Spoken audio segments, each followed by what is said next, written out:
এই পৃথিবীতে আমরা কিন্তু খালি হাতেই এসেছিলাম, আর একটা নির্দিষ্ট সময় পরে আমরা কিন্তু খালি হাতেই চলে যাব। মধ্যখানের এই সময়ের ব্যবধানে কিছু জিনিসকে নিজের করতে পারবো, কিছু জিনিসকে নিজের জীবনের অংশ বানাতে সক্ষম হব। আবার অনেক জিনিস আছে যেগুলো থেকে বঞ্চিত হব। অনেক জিনিস আছে যেগুলো চাইবো কিন্তু তারপরও বঞ্চিত হব।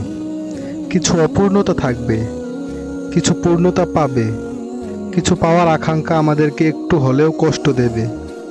আর কিছু জিনিসকে মেনে নিয়ে জীবনে এগিয়ে যেতে হবে।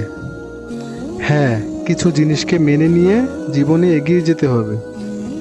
যদি কিছু পরিস্থিতি মেনে নিতে পারো, যদি কিছু পরিস্থিতিকে নিজেকে মানিয়ে নিতে পারো, তাহলে খালি হাতে আসা এবং খালি হাতে ফিরে যাওয়ার যে মধ্যকার সময়টা, সেই সময়টা সত্যিই অনেক সুন্দর হবে। আর ব্যক্তিগতভাবে আমি মনে করি এই জীবনের কিছু অপূর্ণতা বেঁচে থাকার জন্য আরও একটু বেশি অনুপ্রেরণা যোগায়। সো জীবনের কিছু অপূর্ণতা থাকাটাও জরুরি।